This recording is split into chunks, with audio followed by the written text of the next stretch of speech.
Coming up on stage just right now is Michael Chong. Michael is a futurist. He's going to talk to you about things that are going to happen and where brands need to be. His handle on Twitter is ubercool.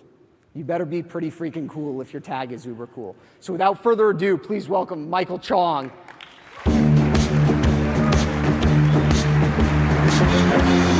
Thanks, Dom. That's great. Thank you. Thank you.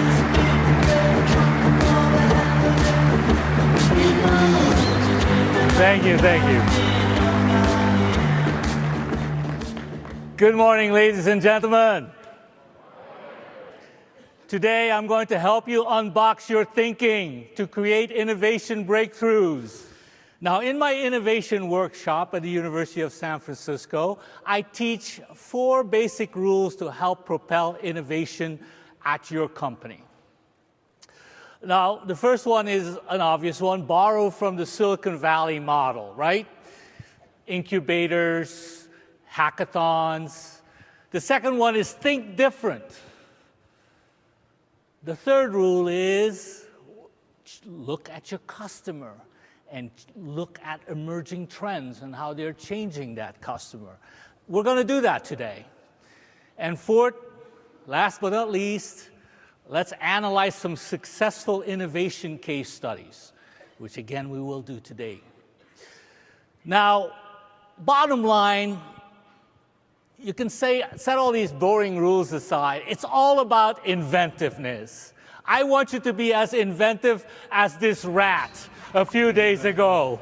As you well know, Pizza Rat created quite a commotion on the internet because the rat was very inventive. Like the rat, innovation is really an age-old concept. It was actually first used in the 15th century, believe it or not, and it comes from the Latin noun innovatus, which means renewal or change. And boy, we are in a massive era of change, aren't we? We are in a huge era of change. Have a hostage crisis? There's an app for that. Did you see this story?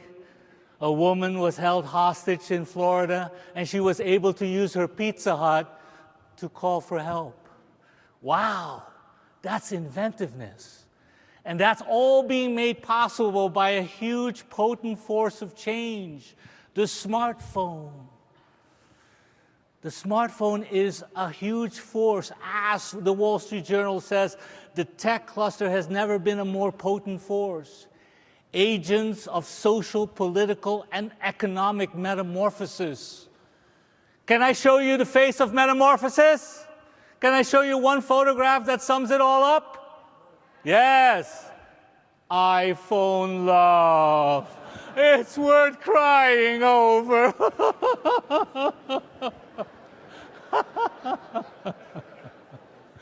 We are so in love with our gadgetry.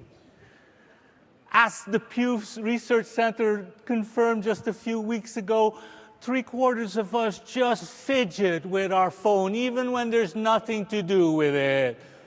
Right? You do it. I know you do. Absolutely. And if you have absolutely nothing to do with it, what do?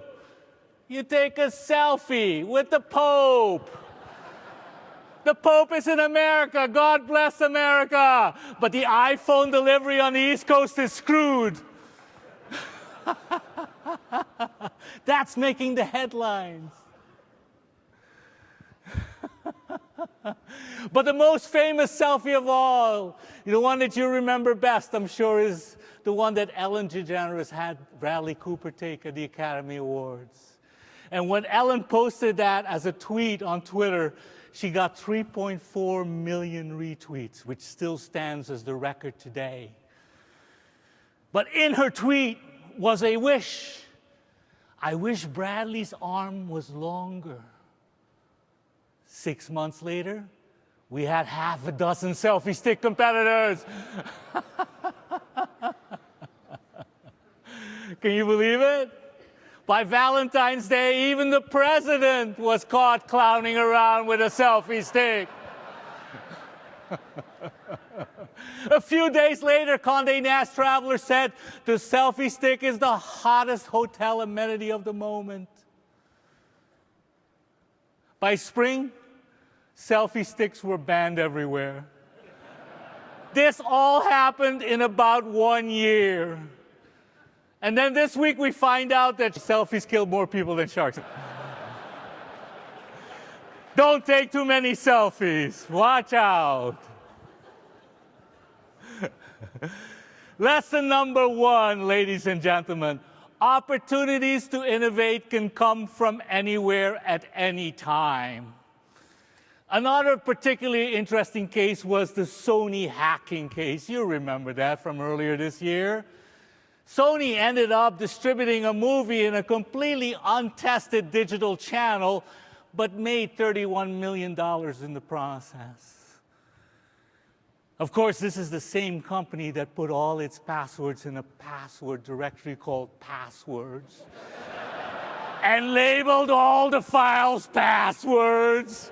LOL. Sony should take Steve Carell's advice from this meme. I changed all my passwords to incorrect, so whenever I forget, it'll remind me my password is incorrect.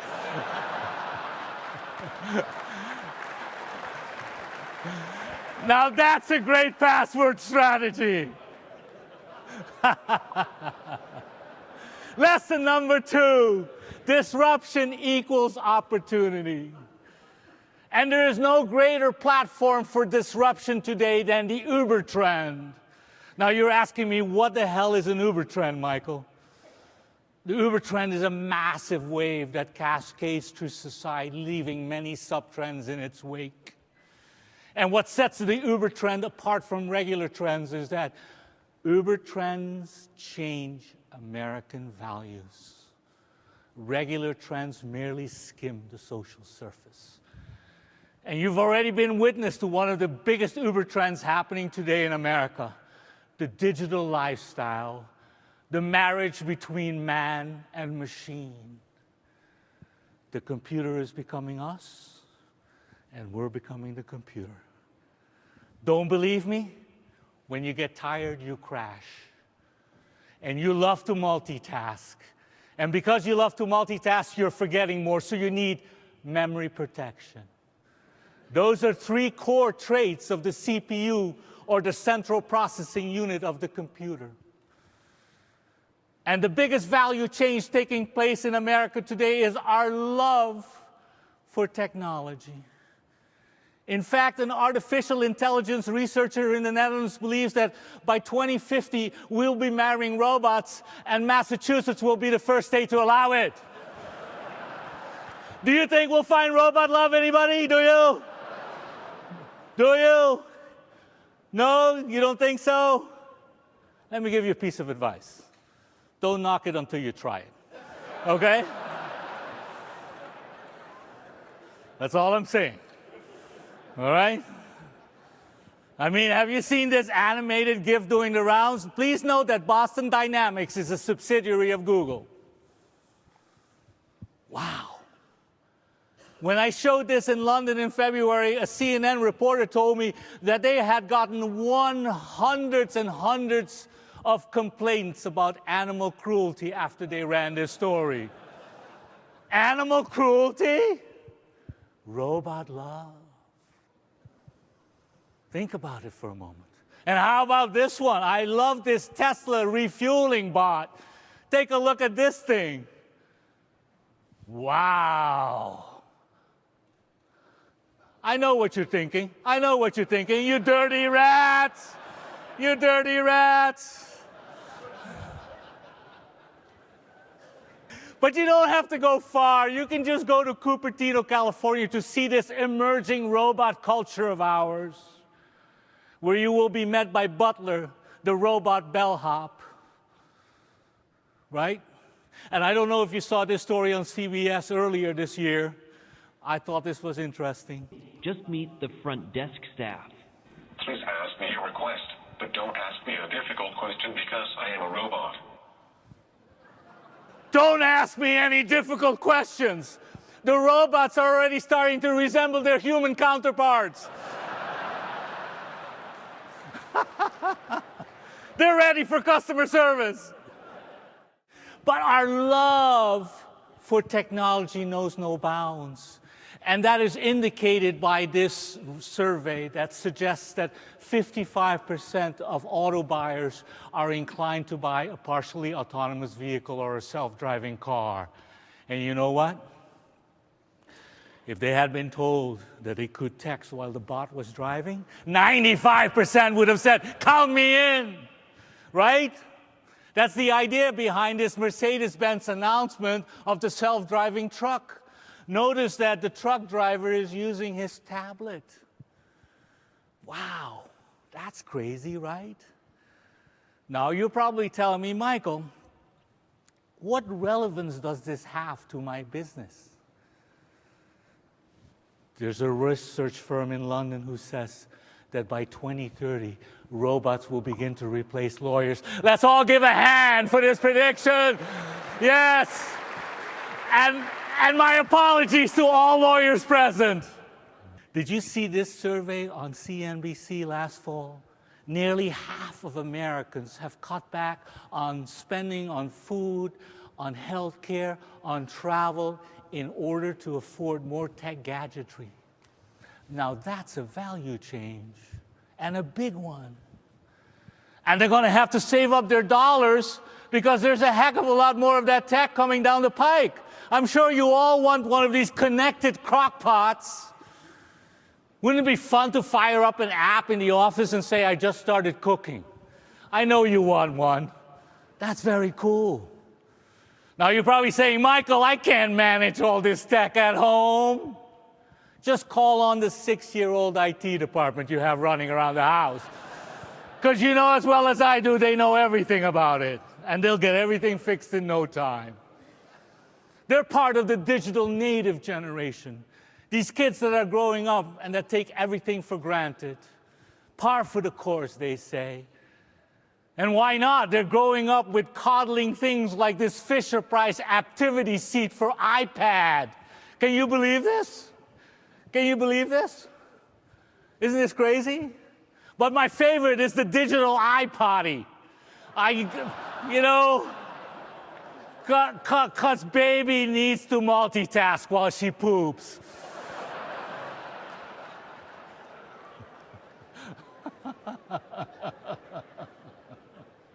The thought starter for the digital lifestyle is that it's rewriting the rules of innovation. As technology becomes more interwoven with the fabric of life, you need to think about the 3 values that consumers now treasure so much: connectivity, convergence, and convenience.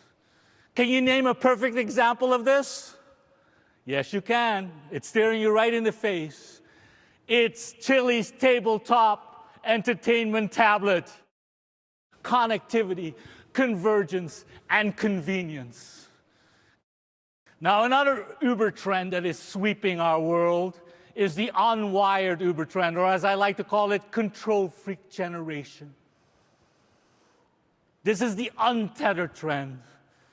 And the biggest exponent of this trend, of course, is the smartphone, which has reshaped our culture completely.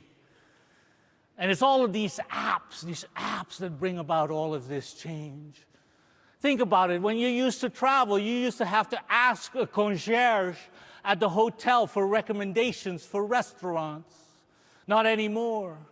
You just fire up Yelp and you have hundreds of recommendations at your fingertips.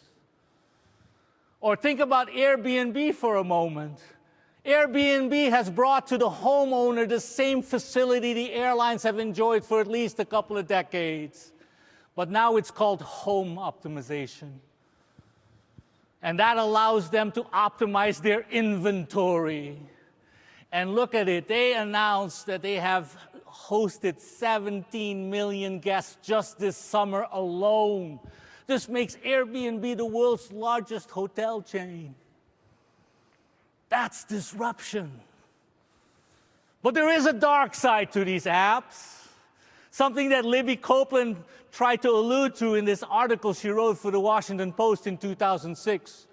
There's something peculiar modern about this emerging pickiness phenomenon, something aligned with our culture of too much, where everything is customizable. What Libby was trying to put her finger on was control freak. Now you're probably saying, Michael, what? You're calling me control freak? No. How about control enthusiast? I'm sure you like that better. I've been called a control freak. I like to think of myself as more of a control enthusiast.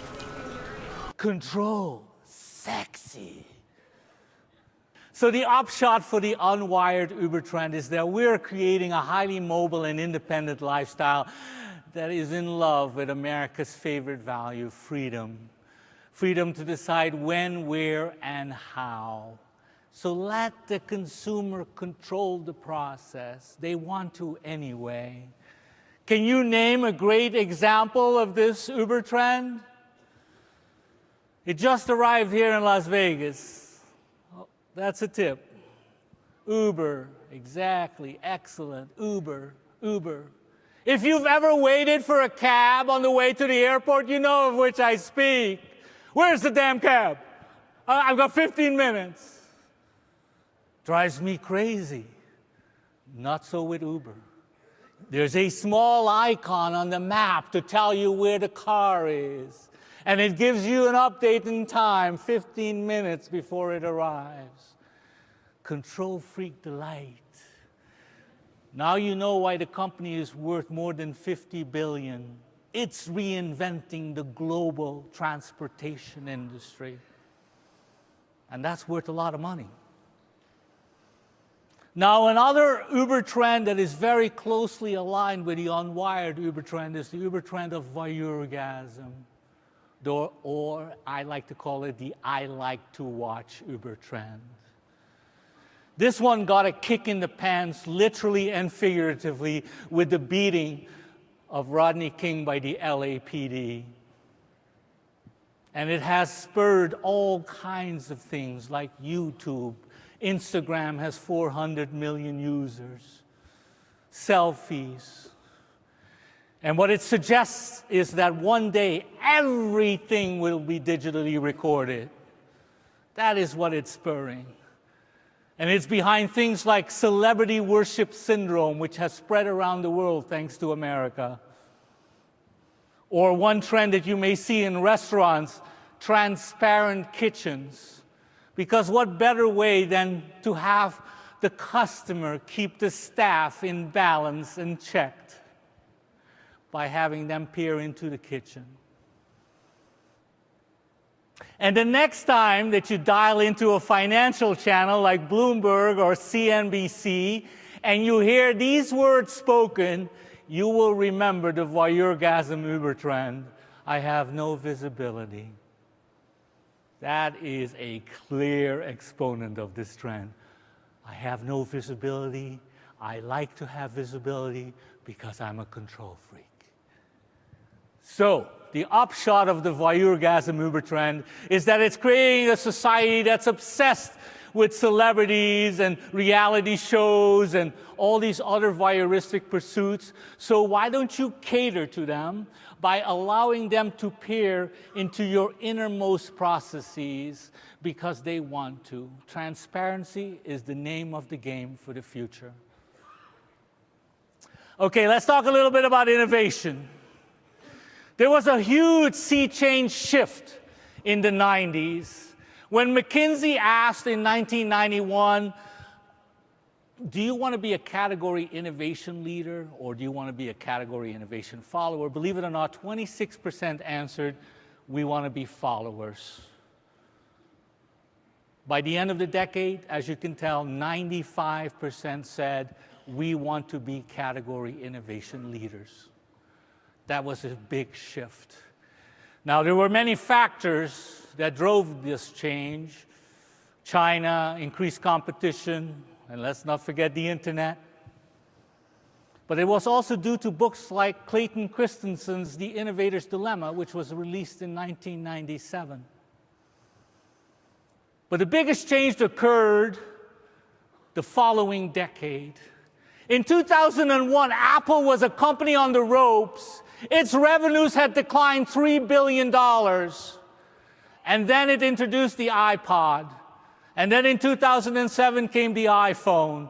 And in 2010 came the iPad. And in a little over a decade, Apple went from a loss-making company to the world's most valuable corporation.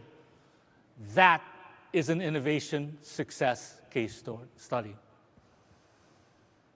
That is huge. In fact, by 2012, the Wall Street Journal plowed through all these SEC documents and discovered that the word innovation had been used 33,000 plus times, which was an increase of 64% over 5 years earlier. What happened 5 years earlier? The iPhone was introduced. The iPhone was introduced 5 years earlier.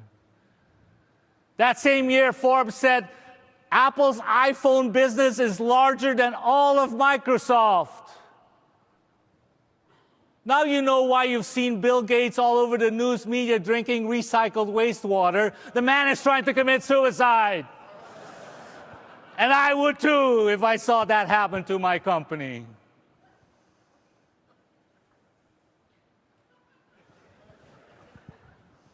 Recycled wastewater. You know where that's been. Let's talk about an innovation case study for a moment. Since 2009, I've been on the circuit talking about Domino's Pizza Tracker. I hope the message is sinking in. People want control over the process, and there's no better way to engage with the consumer than this cool tracking app. And then in 2010, they came up with a campaign that admitted that their pizza used to taste like cardboard. Now that's a remarkable reinvention strategy, don't you agree? Can you name any other company that has publicly admitted that their products used to suck? Can you? No. That's reinvention for you. Then earlier this year, in May, they introduced a driver tracking app. Now the process of tracking is complete, from the oven all the way to the delivery. And then in June, they came up with the most remarkable announcement ever. You could tweet the pizza emoji and have a pizza delivered automatically. Now that's cool, really. So, but what does this mean for the bottom line? And that is really the most important determinant, don't you agree? Domino's is growing at quadruple the pizza industry category rate. And its profit growth rate is very heady as well. So think about that. The bottom line is, relentless innovation drives financial success. That's what it's all about. Now, I hope that I gave you a little inspirational lift today, because that's my job. It is my job to lift you up and think about the positive things in life. The most important ingredient for innovation success is to have an open mind. Have an open mind. I want you to remember the words of the immortal Robin Williams, who once said, "I went to rehab in the wine country just to keep my options open." Connect with me on LinkedIn, follow me on Twitter. I hope you found this inspiring, and remember, the future is bright. Thank you very much for listening. Thank you.